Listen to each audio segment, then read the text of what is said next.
Alright, so this is going to be a CGC return. It's almost all Planeswalkers. I did the submission video of this fairly recently. I set a bunch of cards to PSA and a bunch of CGC, and so this is the CGC section. One thing I will say about the turnaround time, these cards, I think there's 26 or so cards here, but they arrived at CGC like on a Monday, and on that Friday they had already been graded and shipped back to me. So we're talking like 4 working days, basically the time it took to get to them in the mail, 4 working days, and then it was already on its way back. So really, really fast turnaround time, so definitely happy with that. But this is going to have a whole lot of ups and downs. It was a bit of a roller coaster return. So let's just get into it and we'll talk about it as we go. So the first thing up here is Liliana Vest from Lorwyn. I'm kind of going to start oldest to newest. These are mostly Planeswalkers, as I said. So the Lorwyns, of course, were the first ones. But this is going to be a recurring theme that you see on a whole lot of these cards, and this got a 7.5 surface. A bad surface grade was something that came up quite a bit, and kind of the reason for that, these are all cards that I thought looked really, really good. And then so many of them came back with these poor surface grades, which was really confusing at first. But what I found actually is that there are a lot of really, really, really hard to see surface scratches on these. And really, I mean, even seeing these in here in person, and you can kind of see that I have a reasonably bright light above me. Even earlier when, it was broad daylight, it's almost is impossible to see these. What you really have to do is get a flashlight and like right up against the card, and then like I don't even think you'll be able to see these on camera, but I can see some like very light vertical scratches here, and as soon as I remove this light, they're just gone and it looks just pristine to the eye. And that's in excellent light. Kind of moving around here on camera, I can't see it at all. I can't see it in person, but as soon as I get a light here, I can see some scratches start to appear, and that's just something that I didn't really know to look for. You essentially need a tool to be able to see some of these things, and so that's why I submitted these thinking that they had really good shots at like 10s and such, or maybe 9s or 9.5s through CGC, but a lot of these surface issues just really crept up on me. So big lesson learned here. I won't talk so much with these next ones, but just wanted to kind of get what the recurring theme is going to be. So here, Garrick Wildspeaker, another Lorwyn. Corners was kind of the weakness here, but there were some scratches on the surface as well that were difficult to see. Here was one of the biggest disappointments, was Soren Markov from Zendikar. And this holo actually looked pretty good. I mean, it has a 6.5 surface. And what it ended up being is there's some very light scratches here on the back. Again, almost impossible to see. I really can't even see them. I can get a hint in person. But again, as soon as I shine the light on it, then suddenly a lot of them come to focus. So again, very difficult to see. And I know they're grading these cards probably under like very specific lighting. I'm kind of picturing like a dark room with a lot of lights kind of shined on like their desk or whatever, but I don't really know what it looks like. But a lot of these surface issues that I'm seeing really require like very specific lighting conditions to be able to see. So that's just how it was able to sneak up on me so much with these. Liliana the Veil from Innistrad, and again, surface grade is kind of what got me here. I'll quit repeating it, but there were some very light scratches on the holo that only were visible with a flashlight. So I think that's where a lot of this is coming from. Here's another one, Soren Lord of Innistrad from Dark Ascension. Same sort of thing. Of course, this had some corner issues as well, but so definitely it's kind of telling me that a lot of like 8s and above for a lot of these older holo Planeswalkers is going to be not a fully unreasonable grade, especially like these double-sided ones, which have essentially twice as much hollow, where you can have scratches, and in this case there were scratches here on the backside that I saw with a flashlight. But I don't know, a lot of these I'm kind of picturing the way they originally got onto the market was people opened them for their sealed games or for draft, and of course you're going to play your mythic rare planeswalker that you open. So a lot of these, I'd say, when they very first got open, they got played immediately, and they're in the draft deck, probably without sleeves. If we're talking here like 2008, 2009. So I think it's going to be harder than a lot of people realize to find really pristine copies of a lot of these cards. Here's a very newer one. A lot more balanced score this time, of course, not a terrible surface grade, but there were some light scratches that I was able to see on that one as well. And then here, finally, we had a good grade, which was a 9.5 Kaito Shizuki. This is the etched foil. A lot of 9.5s and 10 surface. This is actually the highest graded one from CGC, so I was really happy that I, kind of got lucky with this one. There wasn't any hidden scratches on the foil that I missed with it, so very nice hit here. But yeah, there are some very nice grades in this return as well. It's not all going to be bad. So we'll get to those as we get to them. So here we have a Liliana the Last Hope, the textured foil from Double Masters. Got a 9, actually got a 10 surface.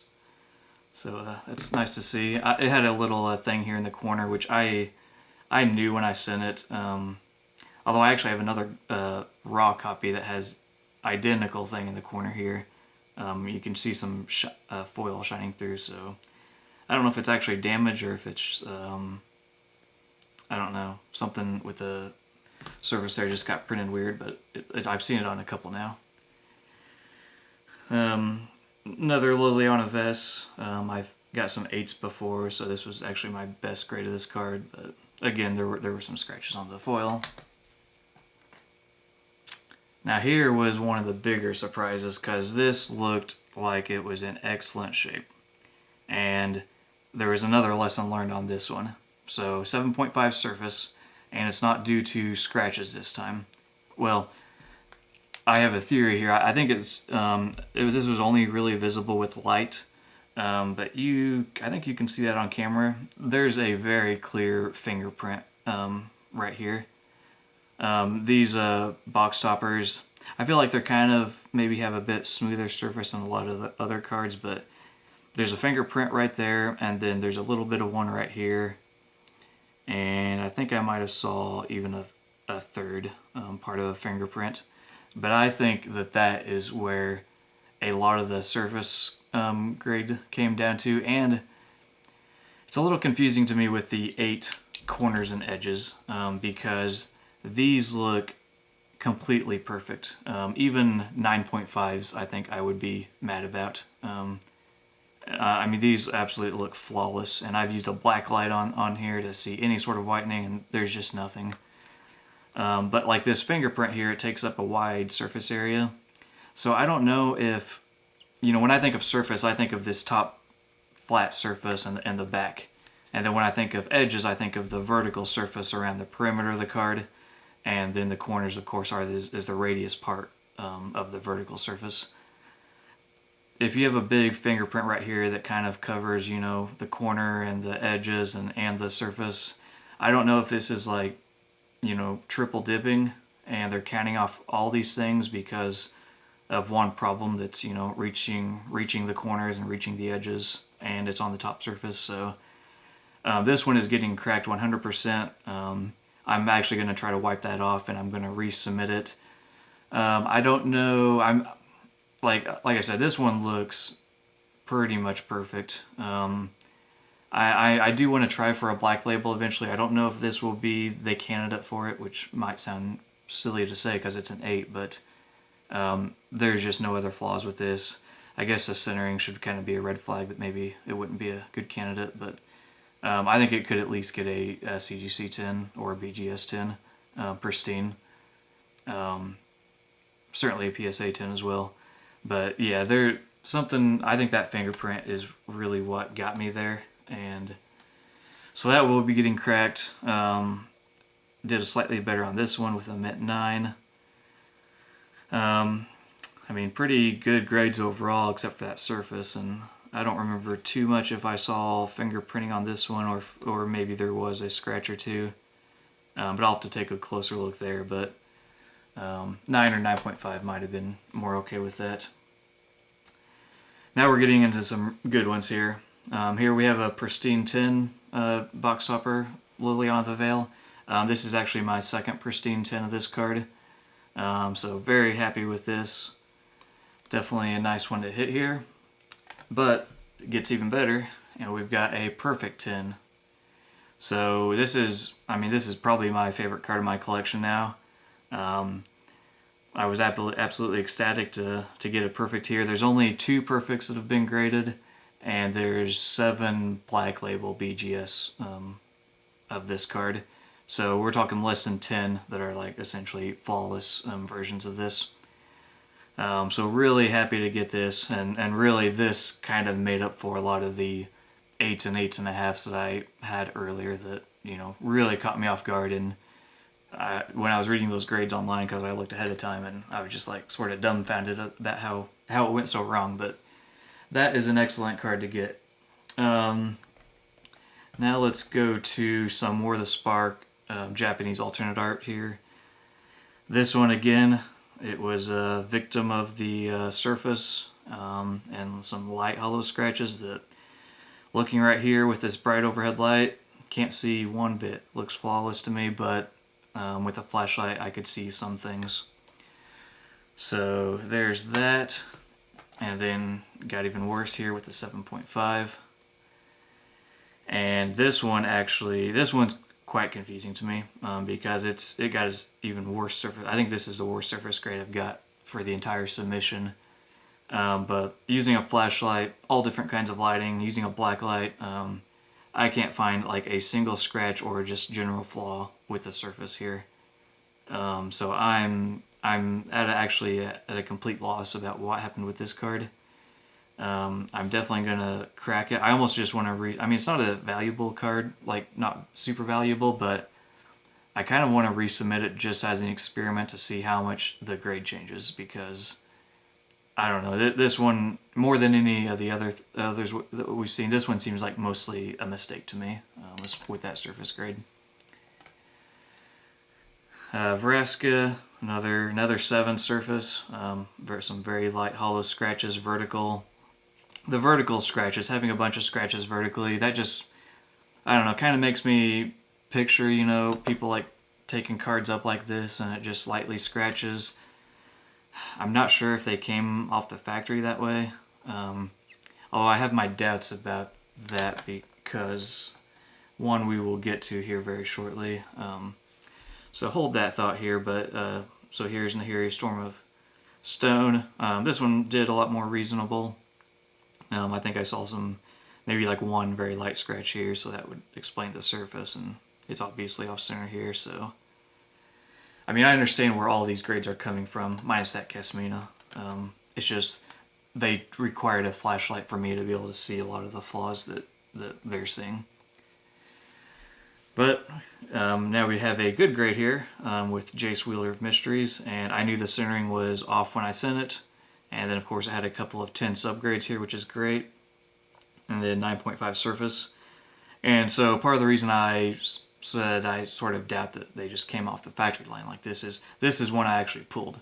So the one that I actually pulled, and know that I put it pretty much directly into a sleeve, it's the one that got the highest grade out of all these Japanese alternate arts. So makes me think that, I don't know, maybe a lot of these, you know, these are all uncommons. Maybe people just didn't treat them as carefully just because they were uncommons, and they didn't think, you know, collectors would be really after that sort of thing back in 2019 or 2020. 2019 is when that came out. So I don't know. But then we have another rare here, Soren, and that also got a 9.5 10 surface that time, and 9.5 is across the board otherwise. But so the rares did well, which is really good, because those are the ones that hold more value. But I don't know, I guess those uncommons, people just didn't take care of them very well. And then finally one final group here, a few more Earthbinds I sent. This was the last beta one that I wanted to get graded, which was in really good shape, and it got an 8, which again for beta, that's fine. You definitely have to recalibrate when you're thinking about the 1993 cards. So pretty happy with that one. And then I actually sent in a few unlimited ones, 4 of them total, just to try to get high grades on these. These unlimited cards, I had a bunch of these I bought a while back, like several years ago, but I had to go through, I'm talking I had like probably 60 of them, and it was difficult to find like a handful of like 4 or 5 that were like really pristine looking. Just the backs had a lot of whitening on them, even if the corners and edges all looked perfect. There was just whitening, just kind of in general spots around like the black border, and I don't know, just cards that old, you see that a lot, so it was actually hard to find really good quality ones.